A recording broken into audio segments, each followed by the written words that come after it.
Do you want to come in and sit down? Oh, you're asking a lot now.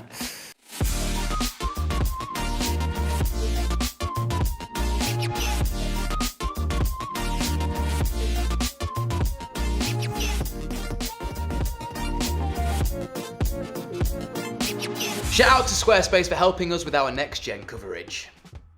So hello and welcome to the show. My name is Alex and this is TechFlow. Here in 2020 we have some new consoles. They are sat right behind me. Now I just do want to preface that I have been sent both of these consoles by their respective manufacturers, both Microsoft and Sony. However, they haven't paid me to say anything about these consoles and won't be previewing this video before it goes live. What I can do though is stick to the facts, and the facts are this: the PlayStation is an absolute chonker. That console, especially compared to the Xbox Series, is absolutely huge. Neither of the consoles fit into my media cabinet in their portrait orientation. Both of them have to go in the landscape orientation. One other thing I noted more with the Xbox is that you have to be careful where you place this thing. So in my use case, it was going in my media cabinet. Now, because it's going this way, it's going landscape, essentially you can't push the Xbox all the way up to the side of the unit because of the way this thing sucks in and blows out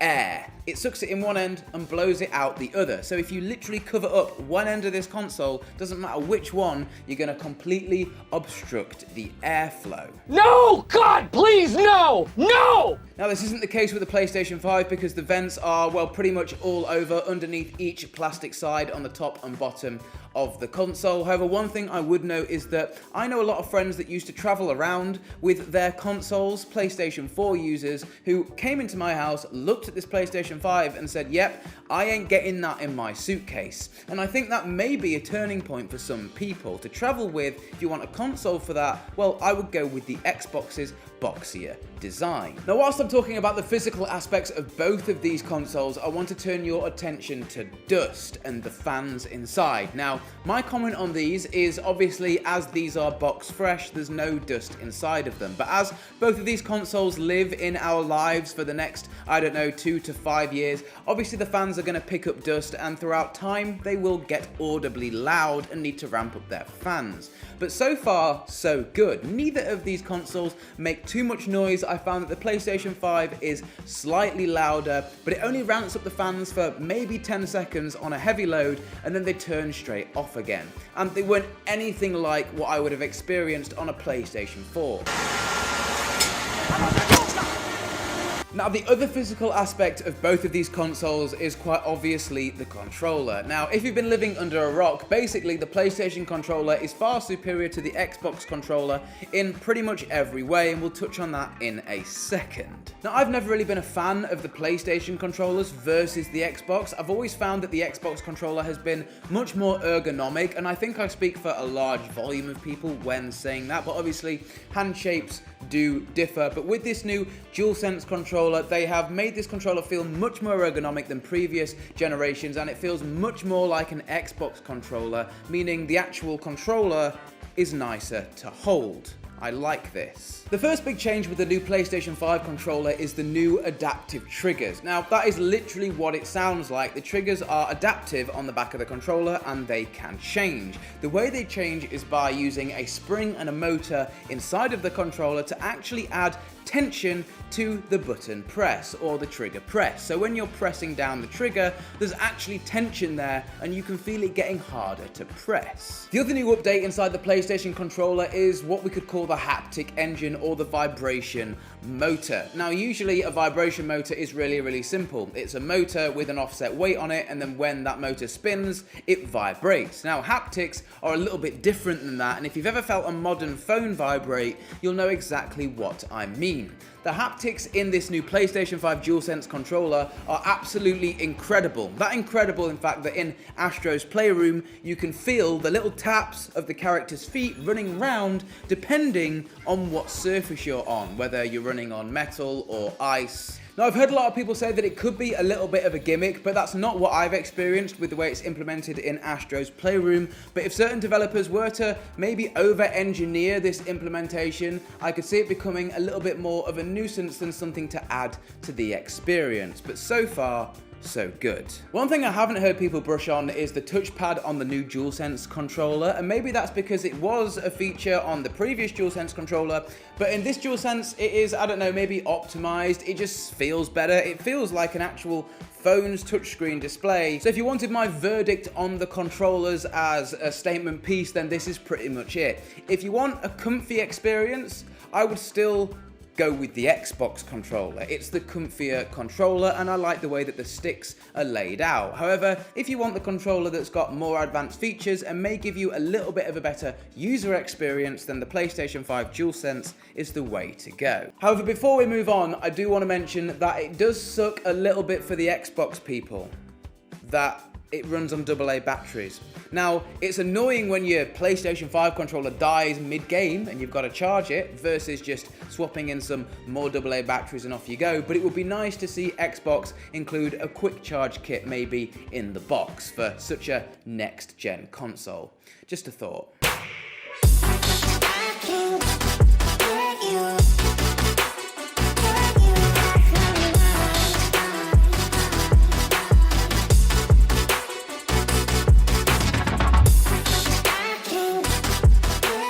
Okay, so now it's time to move on to the main part of this video, which is actually using the consoles. What are they like to use? Now, I've split this part up into two sections. One of them is going to be user interface, so navigating around the menus, different things like that. The second is obviously going to be the gaming experience. What are these consoles like to game on? Now, I do want to preface this by saying I've really enjoyed the user experience or the user interface on both of these consoles, navigating around the menus, different things like that. They definitely both have one thing in common, and that is they want to get you into a game super quick. So as soon as you go onto either side, on the PlayStation or on the Xbox, you are first presented with all of your games. However, I really do think that I prefer the Xbox's user interface over the PlayStation's. The Xbox is a lot like last gen's, but that's not a bad thing because why change what's not broken? You get all of your games at the top, and then basically below that you get loads of customizable sections. So you could have, I don't know,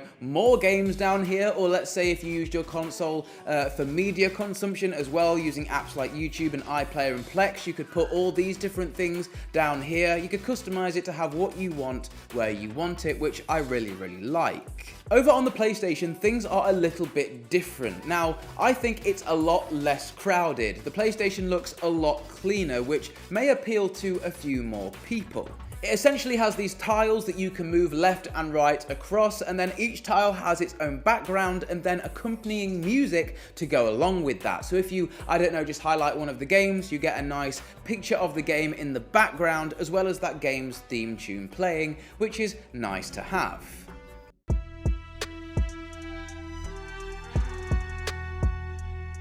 I think the PlayStation looks clean, modern, and futuristic, but the main problem here with it is that it chooses what it displays or what it thinks you want to be shown. There's no customization on the PlayStation like there is on the Xbox, which is a shame really. I wish they had, I don't know, maybe like a quick add menu or a pin menu where you could put your, I don't know, 5 favorite apps for quick access. The top and bottom of all this user interface jargon is basically that the Xbox's user interface is kind of crowded and messy, but there's a lot of information on there and you can customize it, versus the PlayStation's where you lose the customization options, but it's a nice, simple, clean interface that pretty much anybody could use first time picking up the controller.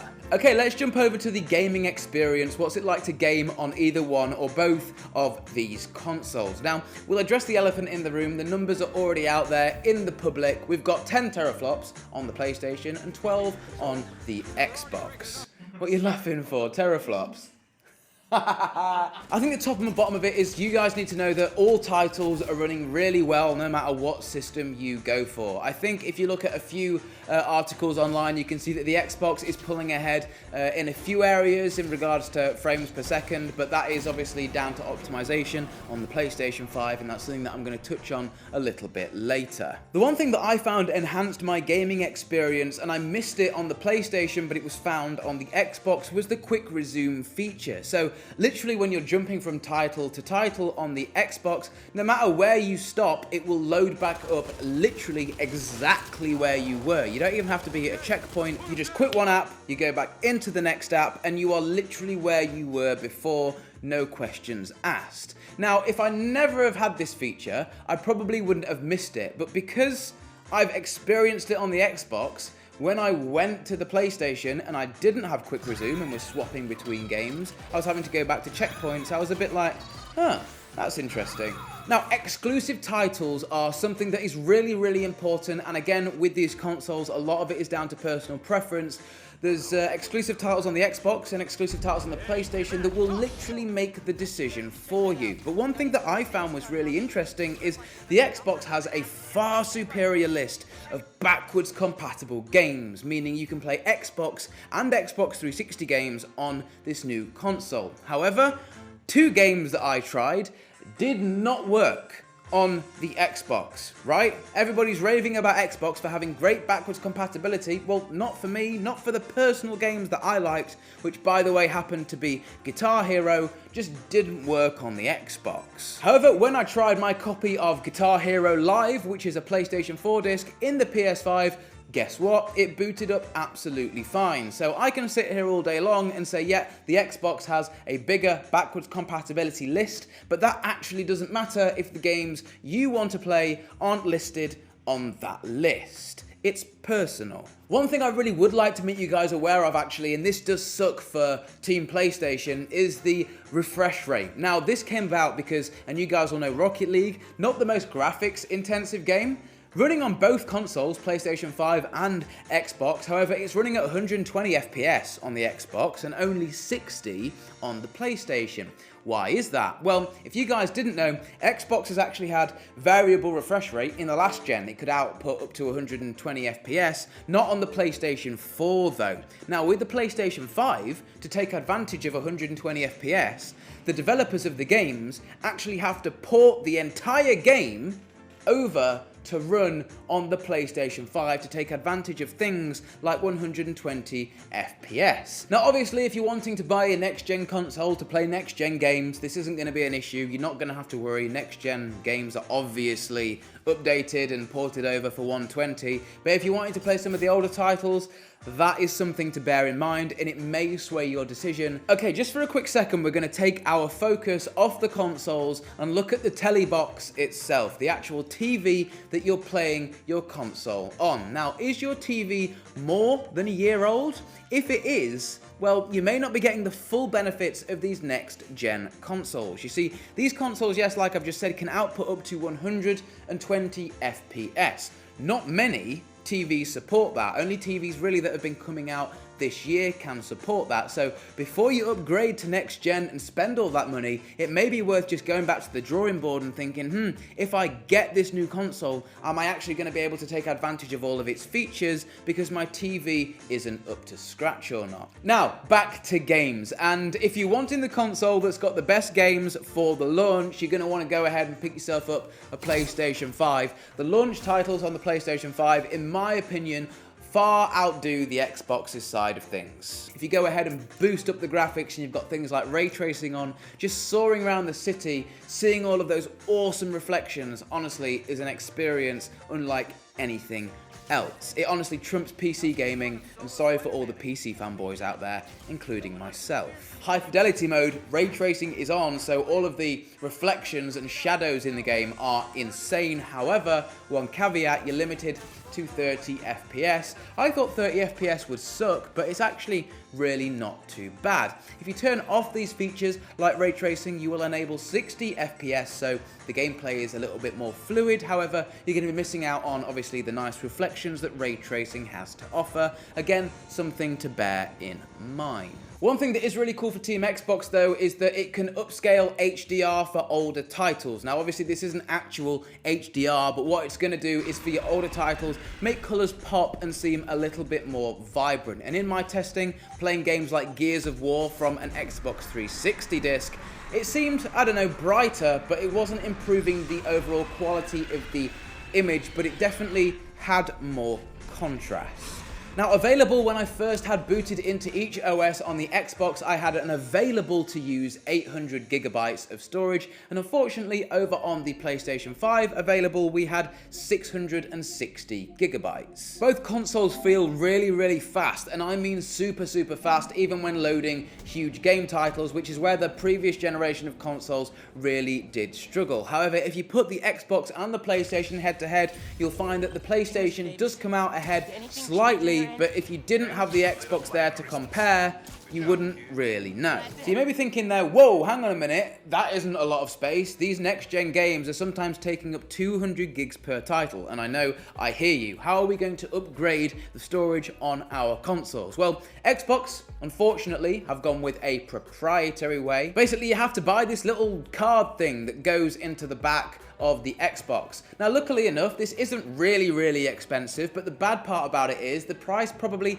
isn't going to drop for this. However, it does have some plus sides. It's super fast, and it means that all the games that are on it, you can simply hot swap with another Xbox. So you can have all your games on your drive, you're going around to your mate's house, you take out your card, you go around there and you put it in and it works. Whereas over on Team PlayStation, it's a little bit more complicated. To upgrade the storage, you've actually got to go ahead and buy an NVMe drive. You've got to take apart your PlayStation and then install that drive yourself. Now, Sony made a video on how to do this. It isn't too difficult, but if you weren't really competent or didn't want to take apart your brand new shiny £400 console, I can see why that might put a few people off. It does all boil down to what you prefer, personal preference. However, I will give you my hot take, and my hot take is if you wanted to buy one of these consoles and you really didn't know which one to get, I would go with the Xbox. It has a little bit better performance, it has a better app library, it also has certain features and knickknacks like variable refresh rates, things like Dolby Vision, and obviously the quick resume feature in the games. When you're swapping from title to title, it will literally put you back to where you were. Another thing to mention is saved games too. From my PlayStation 4, none of my saves from that console went over to my PlayStation 5, but because Xbox is pretty much all based in the cloud, literally everything from my previous generation Xbox was ported straight over to my new Xbox. That means all my saved games, literally everything, checkpoints. So as soon as I get onto the new console, it literally doesn't feel like it's a new console because all of my saves are automatically in the cloud and applied to my console. No manual intervention like over on the PlayStation. I like both of these, and like I've said, you pick either one of these up, you get either one of these for Christmas, you're gonna be absolutely off your nut. So a huge shout out to Squarespace for sponsoring this video. Now, if you're living under a rock and you've never heard of Squarespace before, let me give you a little bit of information about them. Now, why do we use Squarespace ourselves? Well, pretty much because it's the all-in-one platform to make a website. So basically, you can take the easy route. You can choose from one of the thousands of templates that they've got, upload all your own files, media, and images to your website, make it yours, make it count, and then you can call it quits if you want. But if you're a little bit more of an advanced user like myself, you can go in and tinker with things that they've got, like certain animations. You can do things like HTML into your website, and they've also got pro features like SEO, which essentially let you see what your website looks like on search engines like Google. They've also got some other really cool features, so whether it's just you wanting to, I don't know, promote your wedding, or you're actually wanting to sell things, you can make use of Squarespace's e-commerce feature, and they also take care of the hardest part, in my opinion, of the whole website process, which is securing your domain. So if that does sound like something that you guys would like, you can use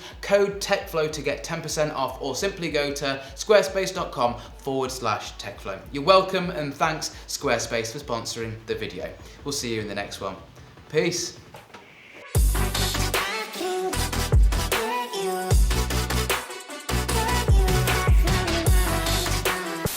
What are you laughing for? Teraflops? I really tried to hold that in. That's good, keep that in. Teraflops. What are you laughing at? Teraflops, and then it cuts there. What is a teraflop? What is a teraflop? Teraflops just basically like how much power it has. Right.